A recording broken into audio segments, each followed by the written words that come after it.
Conspiracies vie for a moment in the spotlight. An arcade game is far more lifelike than anyone could imagine. The fire's hunger continues to grow. Welcome to Hidden Oaks.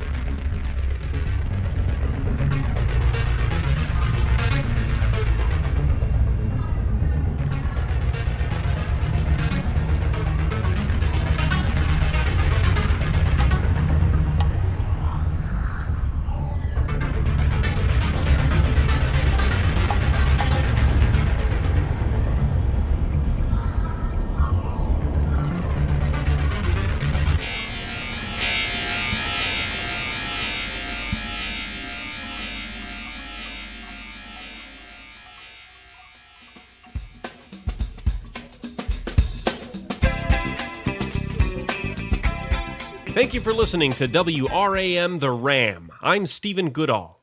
In a recent report, we discussed strange sightings at Hidden Oaks Park. Claims from several witnesses described an arc of flame jutting skyward, but oddly, no evidence of a fire has been found within the park itself. Joining us live by phone are two experts on such strange phenomena from differing fields. Barry Drake is a self-proclaimed paranormal investigator. Helena Drake, no relation they say, is the head of the colorfully named People's Responders of Bewilderment, PROB, otherwise known as PROBE, is an organization that studies potential extraplanetary invaders. Each of them believe they have unraveled the mystery of what happened. Barry, Helena, welcome to the show. Thanks for having us. We're not called probe, it's called prob, like problem. Because we're problem solvers. My apologies, Helena. I was simply saying it the way other members of your group told me. What do they know? You think that just because we study alien invaders that it means we're all a bunch of twisted, butt-obsessed, anal probe freaks? You are freaks of some kind, I'll tell you that. Aliens? This was clearly a supernatural event. It was probably ghosts, or maybe even a demon. See, that's the way Ghostbusters always are. Maybe this, and possibly that. Only thing they can prove to you for sure is that they'll cash your checks but provide zero actual value. No integrity. That's why my organization operates solely from donations. I can see that each of you have a unique perspective on what happened in the park. Barry, what evidence have you seen as a so-called ghostbuster that to you implies ghosts or demons? Listen, hellfire is from a realm beyond ours, and as such, often does not ignite materials on our earthly plane. Any simpleton understands that. Heck, even people from Wisconsin understand that. What you're referring to is that despite multiple confirmations of a great fire, that nothing in the area was actually burned. Is that correct? Yeah, basically. And by the way, both of you, please refrain from referring to me as a ghostbuster. I really don't want to get sued again. Now, Helena, I understand that you have entirely different theories about what went on. Please. It was an arc of flame. It shot up from where? The park, sure, but from where in the park, you might ask? What was the source of this thing? We don't know because it was invisible. And everybody knows that fire doesn't bend like that. To my expert eyes, this for sure is like advanced technology from off-planet. For sure. Does fire actually not bend? Well, you know what I mean. Normally, it's all poofy and bulgy. It wiggles a lot, but it doesn't launch itself into the air like that. Unless it's from a rocket or something. But then there'd be a rocket at the end of it. People would have said if they saw that. You know, normal fire always burns from something. That's why it's called fire. And Barry, what do you think of Helena's observation? Well, I think fire can bend and simultaneously be rather poofy as well. One time as a small boy, I ate a lot of beans by a campfire, like a lot of beans.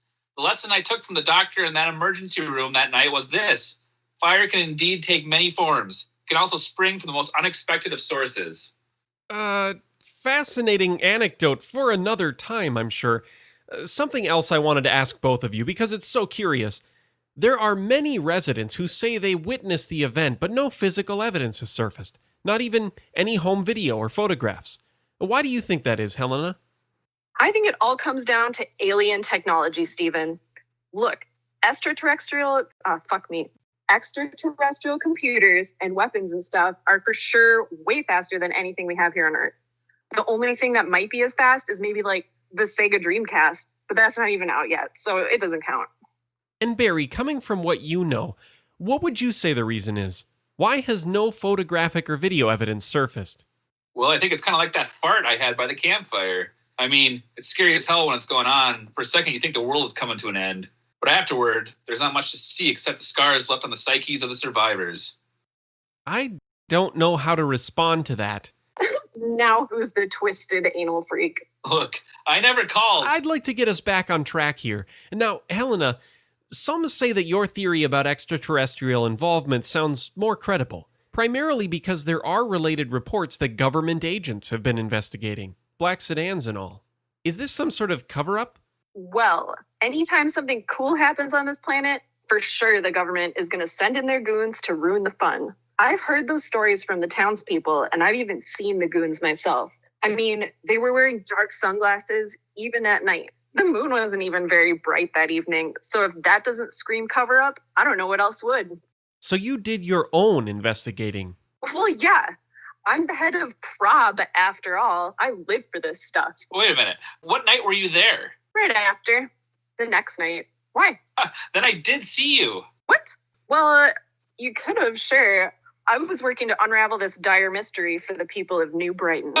The only thing you were unraveling was your bikini top. You had a photographer. Look, Steven, I don't really see how this applies to the alien. And you were wearing an alien mask, but you weren't wearing anything else. Damien isn't even a real photographer. He and I just... look, I do many things to promote and support my organization. Things that I'm not even ashamed of. And as I already mentioned, we operate purely on donations. So for a reasonable contribution, you can join and receive my newsletter, which, yes, includes photos of me at the actual scene of this event, as well as at many others. And yes, some segments of the population may well indeed find them very, very stimulating. As I said, I'm not even very ashamed of it. If I may, I think our listeners would much rather get back to the event in New Brighton. About the fire specifically. Now, Barry. Yeah, I'm good. Go ahead. So it sounds like you both did investigations of your own. What did you find? Any conclusions? Well, I was actually just in Hidden Oaks Park this morning, quarantining my ass. I was looking around the park, really trying to take in the feel of the place. Even in the dark, I saw the effects of this incident, even days afterward. There are pines throughout the park, which I can confirm are not burned. But there is, however, a scent in the air of pine needles. It's much more pronounced, as though the trees got a blast of hot air that slightly cooked the needles, wilting them down, like blanching some vegetables on a stove, then releasing the smell of them into the air.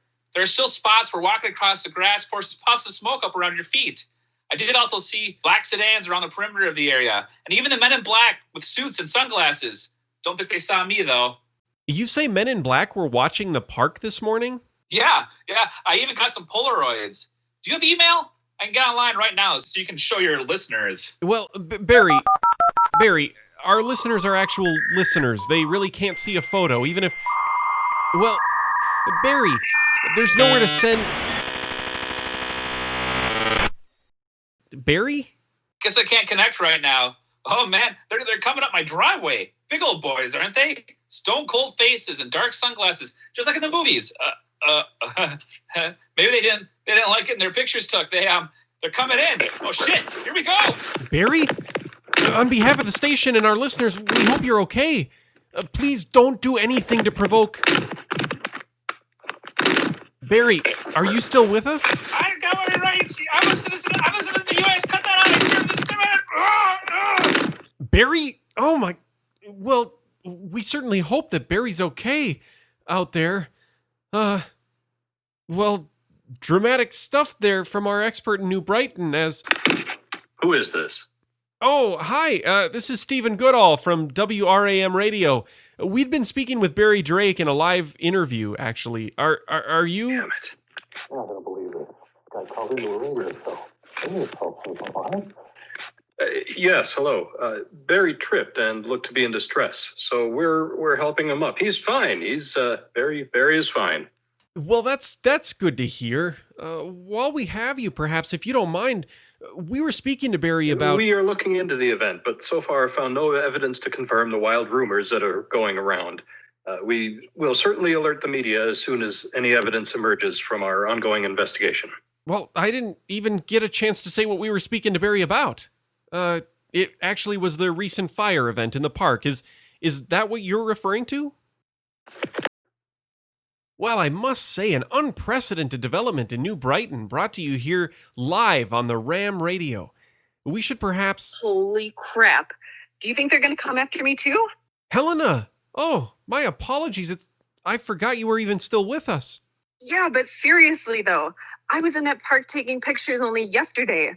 Maybe they couldn't find me because I've been staying here at the Cozy Corner Inn for the last couple days. Helena, oh my, given the circumstances, I really do not think you should divulge live on the air where... And they wouldn't have known that I always check into hotels under my pseudonym, Helen D. Playa, because of my crazy stalker ex-boyfriend. Helena, I really think it's my responsibility to point out that given what seems to have happened to Barry, you might do well to pack your things and check out. I mean, now, right now.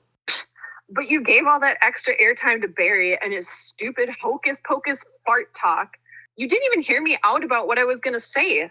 I don't think it's fair if you... Yes, Helena, aliens, I get it. Faster than a Sega, we understand. It was good talking to you, but... Well, now that just sounds like you're blowing me off. I'm a smart person, and I've seen stuff that puts some hair on your chest for sure. But here we go, with the media picking and choosing what to put out there. Same old crap. In fact, let me just say that I do hope for some government goons to come in here and haul my fine ass away. That'd be some killer street cred. My readers would go nuts for it. Then you'd see I know what I'm talking about. Oh, God. There's someone at the door. I think they're here. Oh, my God. What do I do? Helena, are you there?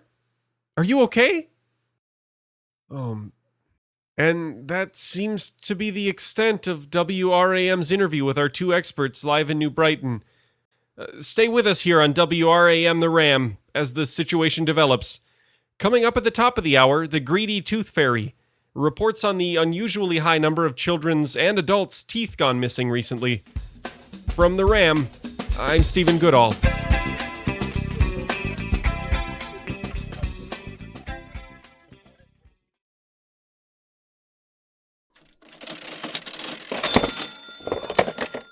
Becca did not know where the time went. She had worked a double. It was Saturday.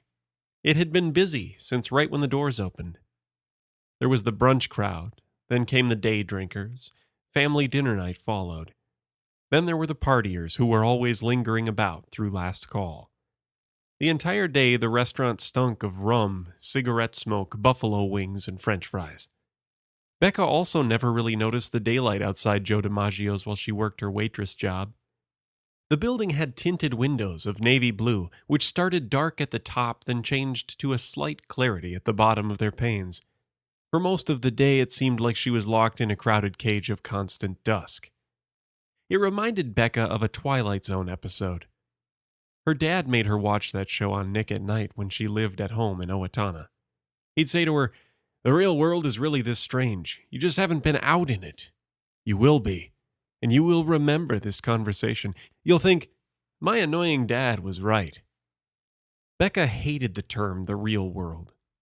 That was one of the reasons why she quit her job as an insurance adjuster. Her father had gotten her the job after she graduated from Gustavus Adolphus. It was an endless loop of waking up, showering, getting dressed, driving, sitting, entering data, calling agents, eating lunch, entering data, calling agents, and then going home, before repeating the process all over again. She hated her life there more than she even realized, so she moved further north to the Twin Cities and got a job. Being a waitress for her was like working in a magical realm where she was so busy, time did not even attempt to drag on. At Joe Dimaggio's, Becca was not counting the mechanical clicks of the clock above her old gray felt cubicle. This blissful warping of space drowned out the occasional crabby customer or drunkard grabbing her ass. It had been a bit more hectic for a late summer day. There had been the Vikings' final preseason game. One thing Becca had learned working there was that if there was any excuse for people to go drinking, they would take it unquestionably and without regret. Becca was tall, thin, with short hair cut above her ears. She had a round face, dark eyes, and thick-rimmed glasses. Becca was an avid cyclist in her spare time, which meant her thighs were large along with her forearms. She wore khakis with a navy blue shirt that had Joe Dimaggio's embroidered just below her right shoulder. The owner loved that color. The decoration inside the venue echoed this obsession. The booths, stools, and carpet were all the same as Becca's clothes. It even matched Moore Lake Plaza's blue roofing. The eatery sat in the farthest north corner of the strip mall. Only the walls along the restaurant were spared this decorative fixation. Instead, they were covered in murals of black and white news articles detailing the exploits of this baseball legend. There were even old TV images of him swinging a bat or throwing a ball, which were lifelike in their proportions. Their boss claimed the dark color scheme helped make the wallpaper pop and reflect the overhead lights, but for most of the day it felt like they were working in some sort of museum without any exhibits. It was almost 1:30 a.m. Brad, the bartender, had just barked at a pair of stragglers to leave. They had been there long enough that their butt cheeks had practically molded to their high-top chairs. In fact, Becca jokingly imagined hearing a peeling plastic sound as they finally stood up and walked out. The bar was at the back of Joe Dimaggio's, where the dining room and smoking section sat in the front. The counter was one long, rounded rectangle, which was lined by a standard brass rail that was scratched beyond repair. Stools filled in the space along it like mushrooms against a forest log. Above were a variety of hanging lights hemmed in by sheets of lime green shades. There was a thin layer of dust across them, which had little hairs curling upwards like they were trying to escape. Becca noticed how dirty they were, but nobody else seemed to care. Becca's favorite place in the bar at the end of the night to counter tips was a single table beside a small wooden wall of dark panels, which bordered a walkway that led to the kitchen and bathrooms. This little barrier also divided the Joe Dimaggios in half. The spot was far enough away from the smoking section, but also close enough to the kitchen to hear how Clint's progress was going. She had managed to sync up her counts with his nightly cleaning duties as closing cook. She did not like to make him wait when they were finished. He had 3 kids. She couldn't imagine working nights and having a family at home. Becca did not mind the quiet of an empty restaurant. There was something mystical about a large room that had been so full of people now being vacant. There was a living stillness in the air, like memories were moving around trying to find the people that had made them. It was an unusual calm, but one she enjoyed. The only thing that would occasionally interrupt her solitude was the synthesized country twang that played in loops from the nearby Buckshot Big Shot across from the bar. At the very end of the building, tables and booths were moved aside for a small arcade. There were 3 dartboards, a pool table, and a small cluster of glittering arcade games in the corner. There was a Star Wars pinball machine, a Superman game, and then the Buckshot Big Shot, which had a large orange gun attached to a silver coil. Out of all 3 games, the hunting one was the loudest. Occasionally, Star Wars or Superman would unleash some random electronic melody or bass-heavy shout to play them, but nothing was as insistent as the Buckshot Big Shot. Tonight seemed extra quiet for Becca as she counted. Brad had gone to the back with a dolly to retrieve boxes of liquor to be restocked. Clint was hard at work in the kitchen, cleaning, and the only sounds were a few exhaust fans in the ceiling spinning endlessly. Then she heard it. It almost sounded like a jet engine at first, like a plane was directly over the roof of the restaurant. She could not quite figure out where it was coming from. It reverberated like it was everywhere at once, bouncing off the walls, chairs, tables, and lights. It was low, modulating, and gravelly. Her body started to shake and sweat immediately. It took a few moments for her brain to relax enough to think critically about what it might be. She stood up hastily and did a quick spin, spying on the room. The sound continued to grow as she investigated. It was clearly the growl of a very large, wild animal. Becca did not know a lot about the natural world. She knew what kind of dangerous and threatening creatures lived in Minnesota, but not exactly where they were common or what kind of grumbles they might make. She was a fan of Steve Irwin, but this didn't sound like the standard hiss of a jade-eyed crocodile. This was a mammal, It was close, and it was angry. Becca's eyes continued to whirl through Joe Dimaggio's, looking for any sign of the creature. The roar continued, uninterrupted by breath. Eventually, her eyes pinpointed the origin. It was the Buckshot Big Shot video game across the bar from her. Immediately after making this deduction, the ghastly echo faded away. Like it knew she knew where it was. "That's strange. I don't think I've ever heard that sound before," Becca said, walking over. The usual hubbub of chatting, laughter, and swearing might have drowned out this feature of the arcade game. Becca was observant, but even she didn't know everything that happened in this eatery. She approached the machine. Strangely, the walk over felt longer than usual, and the air had a sort of sweetness to it, which was surprising since cleaning chemicals were drying on nearly every hard surface. There was a weird melody somewhere, like a song outside was crawling in through the cracks in the walls. "Weird," she said, arriving and putting her hands on her hips. The scene on the game was not the normal flashing credits screen or the image of a variety of huntable predators all clustered upon one countryside begging you to chase them with a red target cursor. Instead, it was just an idyllic picture of a forest scene, with a brown path running into a wall of clustered trees, which eventually thinned out to a pond where a sole island floated in the murkiness. There was no music and there were no objects. It resembled more of a painting than a video game. Becca found herself entranced by the pixelated glow beaming out at her from the dimness. She felt like a bug hypnotized beneath a cobweb-caked porch light. The roar returned suddenly, only louder, more visceral, as though it was coming directly at her from inside the machine. Becca recoiled backwards and her back slammed into something hard and smooth. The air started to smell burned and sterile. In front of her, the world started to flatten and illuminate. No longer was she inside Joe Dimaggio's, but in the forest scene, from the game. Ahead of her were trees, leaves, branches, and gravel formed out of bright squares which were so saturated with color it partially blinded Becca and made her squint. Becca tried to back away again, but the hard glass-like surface was still there. She turned around, panicked, and screamed. She was still in the restaurant, only she was now behind some sort of clear wall, staring into the bar from inside the game. She pounded wildly until her knuckles felt like they were going to fall off her hands.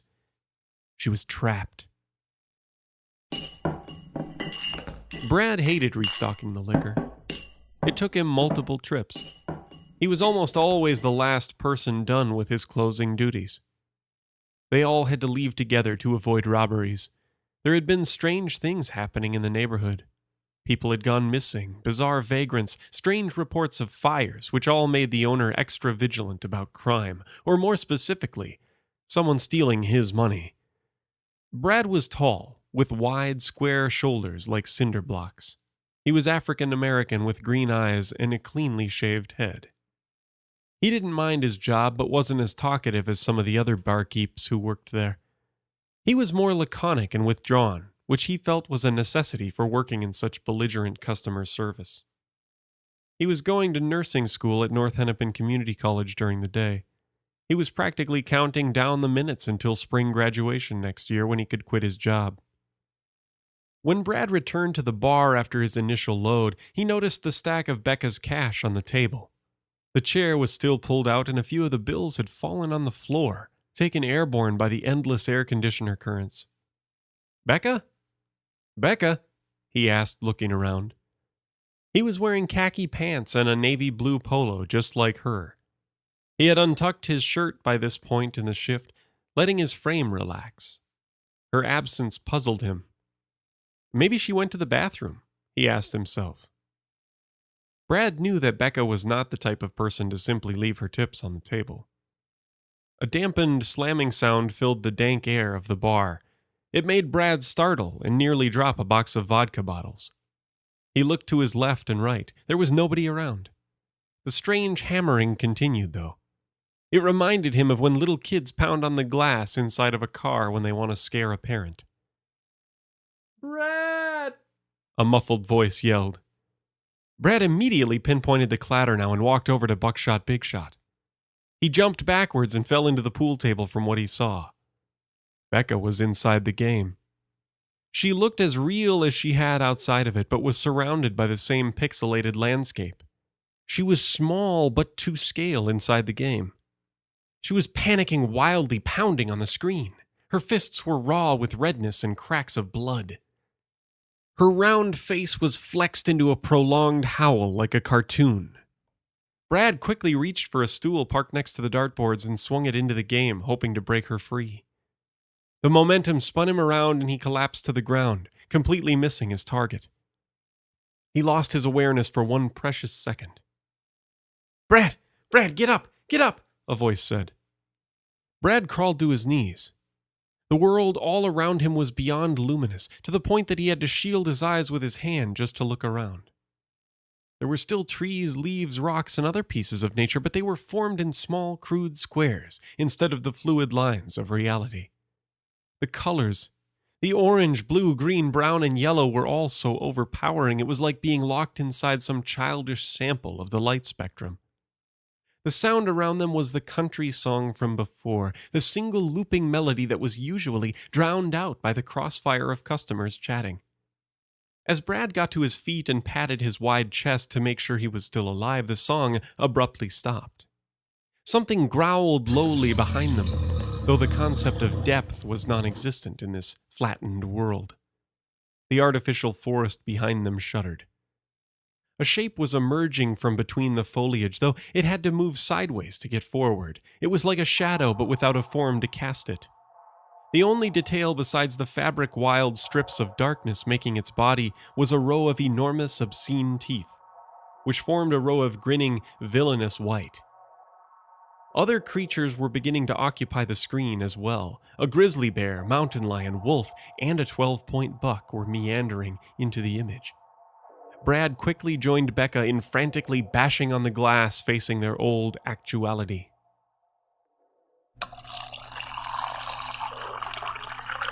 Clint had finished cleaning the kitchen and was wandering out for his traditional glass of Pepsi before they walked out to the parking lot together.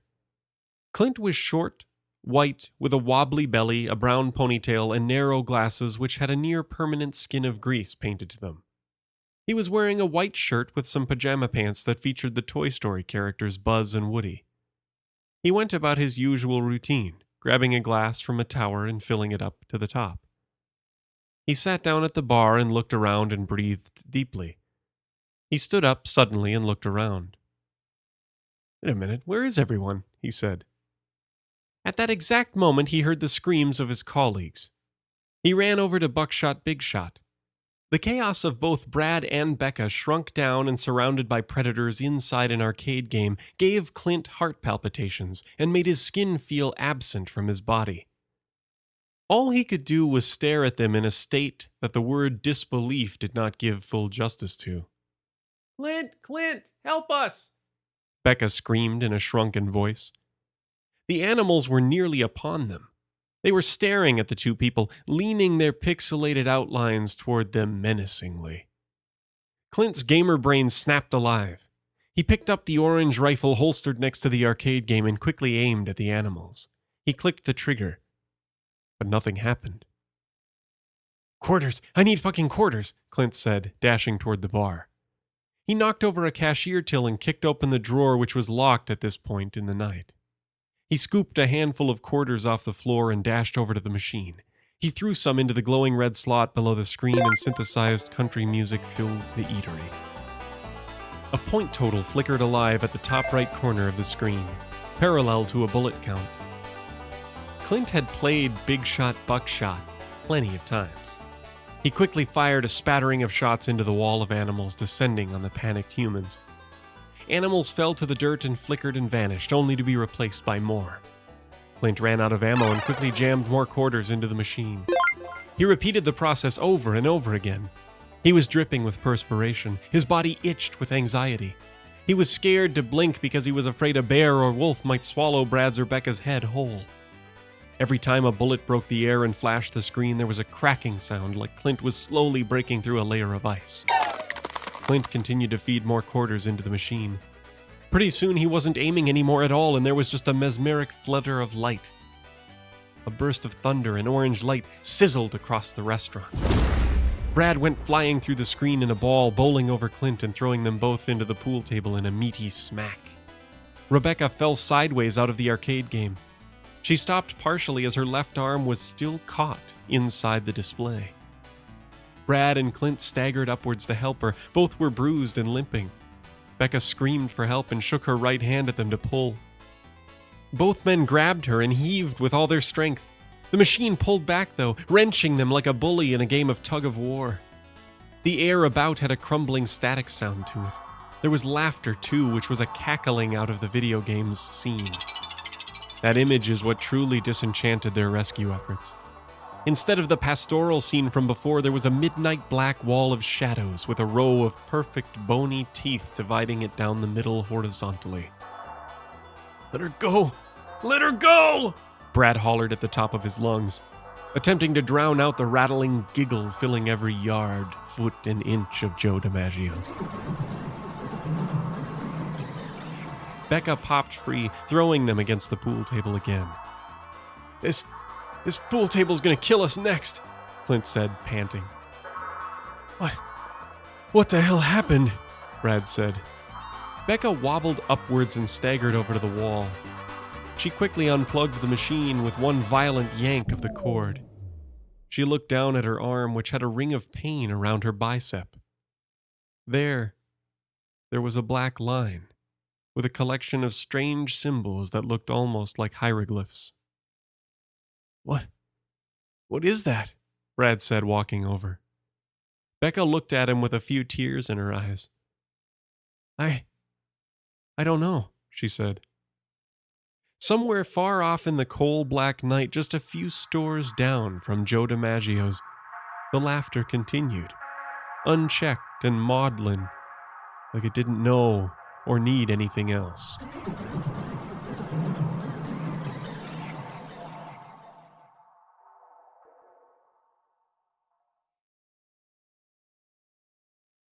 The strange occurrences in the area around Creekview Park had all begun around the time several families in the surrounding homes had seen the light in the sky.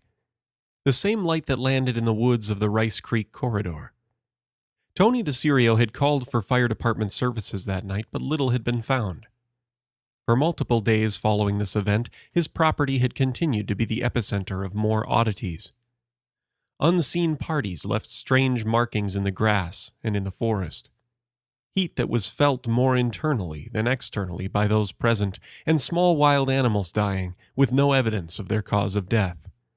It all culminated for the DeCirios when their golden retriever chased something into the park and died as a result. The death of their dog had been tragic for the entire family, especially for Jenny and the children. The dog wasn't young, but it also wasn't unhealthy. There was no visible reason for the dog's death after it chased the unseen thing into the woods behind their home. According to Tony's statement, she had just staggered out of the underbrush after what sounded like a significant tussle and then collapsed. All who laid eyes on the dead animal swore that there was a degree of singeing around its snout. The family took the animal to a local veterinarian for a post-mortem examination, which revealed the cause of death to be suffocation, but there was no evidence of burning or any other physical trauma.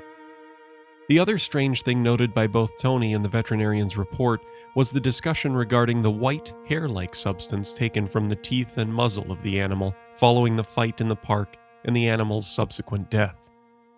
The veterinarian couldn't place what it might be, but she requested that Tony have it assessed further by someone more well-versed in these things. Tony, being an engineer in research and development, happened to be surrounded by just such experts. He brought this to one of his co-workers who was a chemist. Those who witnessed the hair, which has now since disappeared, said the initial resemblance was that of rabbit hair, but on closer investigation, the substance was much more similar to asbestos. Nothing substantial was concluded, other than the fact that he declared the hair was neither animal, vegetable, nor mineral. Tony had taken the hair back home and placed it in a small glass jar, but a few days later, he found that the jar no longer contained what he had placed there. Nothing but a small smudge of what appeared to be ash was left. Tony DeCirio had remained in contact with the fire department following all this. He and his neighbors resolved to reach out with any further strange events that they witnessed to keep track of these things. This decision was made after several of the residents of the neighborhoods surrounding Creekview Park also began to notice similar singularities. The first of the events outside of the DeCirio household involved the home to the east of theirs. Steve Gould had walked outside to get his newspaper, only to find that when he turned back to face the house, there were black markings on his white garage door. He approached and surveyed them to find that they were sooty scorch marks in distinct patterns. He described them as symmetric, linear, and circular symbols approximately a foot tall, just a few inches off the ground. The following day, when Steve's wife Rose entered the garage, she noticed a charred smell and felt what she described as a sudden hot flash. She went into the house and got her husband. When they searched the garage, they noticed just above her car a round black hole in the drywall of the ceiling that was still bordered by glowing embers. Again, the fire department was called and responded to the scene. The embers were extinguished and the attic was searched. More embers were found and stamped out there as well. What was more curious was that a 12-inch diameter hole had burned straight through the roof, into the attic, and through the ceiling of the garage. But the fire hadn't spread beyond this. It also appeared to the firemen that the fire had begun from outside the home. At the time, this was explained by a rogue firework casing that may have landed on the roof and smoldered through into the upper level of the garage. Once the alarm had been raised and more talk spread of the fires, the calls came in more frequently. Almost nightly, someone would call about a sighting of the similar light from the sky moving about in the park. More than once, a party had noted little fires in trees or lights on the ground that looked like stars. Streaks of light that would dart out from the forest before disappearing. Small, round campfires were noted to spring to life, but they would never spread, and when residents left their homes to see them up close, they were always gone. Little was ever found when these calls were responded to. The lights or fires had always gone out. The trees and grass were verdant and flourishing in the daytime. No ash, no embers, no burned or scorched areas of vegetation, no lingering smoke was to be seen. The only evidence that these were not just the wild thoughts of imaginative people was that many different individuals had had similar experiences. In addition to this, the strange purposeful markings were showing up more and more, on the sides of homes, driveways, sheds, and parked vehicles. The next week, the outdoor lights at night stopped, but reported events became even more troubling. Rachel Landry reported a fire in her pantry. One afternoon when she came home from work, she felt a wave of heat overcome her when she entered her kitchen, and she smelled what she described as burning toast that seemed to be coming from inside her pantry. When she entered the pantry, she found 3 shelves of food items burned and still smoldering. The shelves were not consecutive, and it appeared that the fire had sparked in multiple places at once and gone out after only briefly singeing a sack of rice, 2 boxes of crackers, a bag of coffee beans, and a large bag of cat litter. Jenny DeCirio woke in the middle of the night feeling suddenly feverish and conscious of the smell of fire in their bedroom. She woke her husband, who also noticed these things, and the two of them followed the scent into their closet, where they found several items of clothing hanging that had been burned slightly near the floor. The burn patterns more closely resembled cloth that had been nibbled by rodents, and this would have been the conclusion were it not for the scorched edges and the seared smell through the room. 2 alarming incidents occurred at the home of Jason Swanson, who was an eyewitness of both. He was sitting in the second-floor dining room of his 2-story home. He was looking out his sliding glass door, watching the birds at the feeders on his deck, when they suddenly all flew away. At the same moment, he broke out in a sweat and felt feverish. Then the valve on top of the propane tank on his grill burst, and a white jet of pressurized propane jetted forth into the air and burst into flame. He watched frozen in horror as the flames roared out of the small tank. He stated the sound was as deafening as the roar of a 747 engine from 2 feet away. Then after a minute, the stream of propane sputtered to a stop and the flame went out.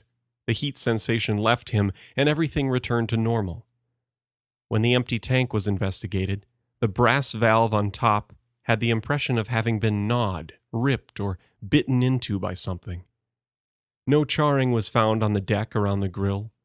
only the sooty marks that had been turning up every so often.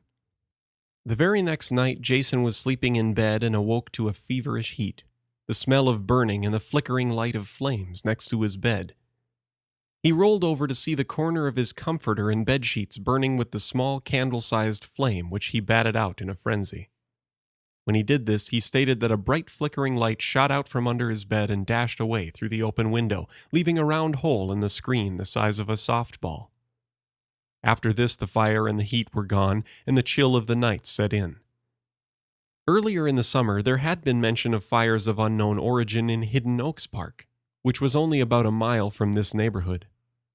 Multiple witnesses had seen these as well, and on investigation nothing was ever found there either. These only had brief mention in any police reports, and they had died down weeks ago. No preventative measures seemed to be able to stop these events. They had almost always ended before professional firefighters arrived on scene, and the evidence made arson unlikely. Police and fire investigations continued to find little to support further preventative intervention, and the residents felt that they were no longer offering sufficient help. After the Swanson incidents, the neighborhood association president made a more unorthodox decision after the urging of multiple residents, namely Jenny DeCirio. The association enlisted the help of a local psychic named Cleo. Following her assessment of the multiple incident sites, Cleo informed the community that she believed they were dealing directly with the results of a fire spirit. This, she described, was an ancient pure fire spirit that was upset, wild, and residing in the area.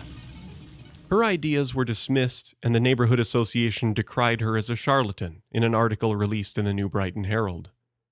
Subsequently, this person, who is a self-proclaimed psychic, approached the New Brighton Fire Department to warn them of her belief in the matters. She asserted that the city is dealing with some form of elemental fire. She believes that there is a way to trap the being, and she has claimed she can reveal the secret of how to stop it for $250. She insists that the payment be made in cash or a money order.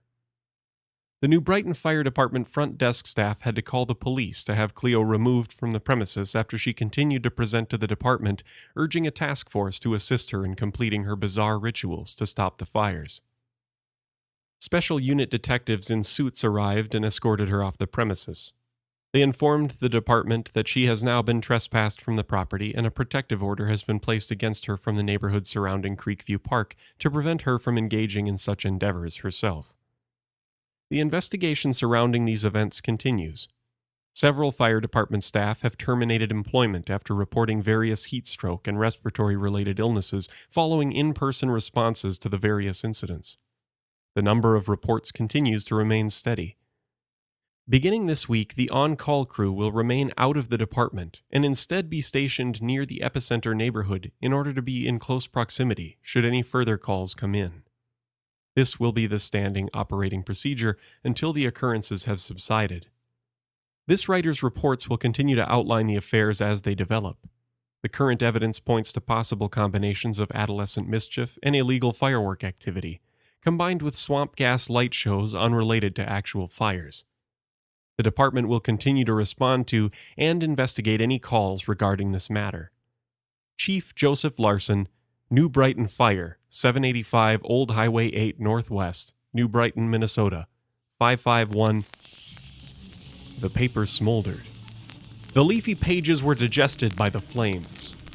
They had a dry, chemical taste mixed with the damp and slightly sweet flavor of the ink that filled them. The small, rabbit-sized ball of flame sat on Chief Larson's oak desk, nibbling its way through the stack of reports. It was a beautiful combination of hues from the warm side of the color wheel. Bright white and yellow on its periphery, down to orange and a deep purplish red at its core. One by one, it plucked the paper from the pile. An observer would have seen sheets being lifted as if by a ghostly hand and being fed into the glowing mouth of the thing. The last page of the report dissolved with the gentle hiss, like that of a hidden viper. No sooner had this disappeared than the ball of flame turned quickly and began to nibble on the corner of the desk itself. Here in the old, dry oak, there was much more flavor. Years of old-growth wood tasted much better than the brief, bleached pulp of the paper and ink. The fire was very hungry tonight, and here there were no people to interrupt it. It enjoyed tasting the different materials all around it, and it had decided that here, undisturbed, it could finally feast. The flames engulfed the chief's desk as the ball hopped down and began to bounce to other areas of the room. Pictures on the wall, chairs, the walls themselves, all had flavors of their own. It allowed remnants of itself to continue the meal as it moved on to new items in other rooms. The flag in the lobby melted in its mouth like a buttery dinner mint. The carpet of the halls singed and lay flaming behind it with every hop as it made its way out to the garage. In the large chamber of the station's truck depot, it encountered its main course. This began with a neat row of firemen's uniforms. With difficulty, it began to chew on the cloth. It was tough, like the gristle of a steak. The small ball of flame fell back from the first jacket, then flared to a bright white blaze nearly 3 times its original size before attacking the clothing again. Now it began to make quick work of the place, assisted by the small fires it left behind that were starting to join together into one great inferno. It hopped over to the one fire engine that was left in the stall. With a ringing pop, it bit deeply into each tire, the air rushing out in a delicious breeze, fanning it and its friends into bigger and bigger flames. Crawling under the truck, it flared yet hotter again, searing its way through the steel of the gas tank and spilling the flammable contents to the floor like a spreading pool of petroleum gravy. The fire was spreading everywhere. The original flame and its counterparts were like so many sharks frenzied around a spreading pool of chum off the stern of a fishing vessel. And they were still hungry. The last thing it did before being lost in one great conflagration was to bite through the valves of 7 oxygen tanks, sending the accelerant to its brethren as the icing on this delicious cake. With no one inside, the night crew nearly 2 miles away, the New Brighton Fire Department raged in one gigantic blaze and burned entirely to the ground in a matter of minutes. When nothing was left but cinder blocks and a smoking hole, one single ball of light bounced gently down the street and disappeared into the trees of a nearby park. It was no longer hungry. For now.